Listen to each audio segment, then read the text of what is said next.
So first, I'm going to start with a single leg, right? I'm going to get here, okay? I'm going to bring it up to my feet.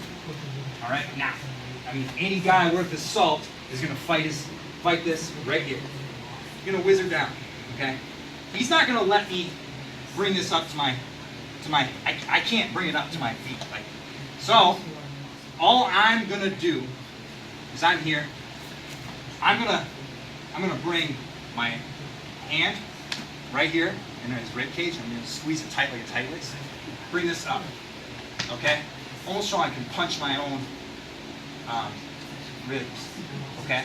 So I'm here, I have this tight, and I'm just stepping across, and I'm just lifting my hips and back arching.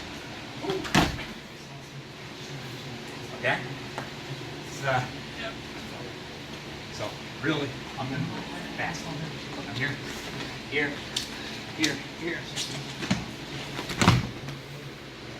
The nicer your back arch, the better looking this move is going to be. Okay?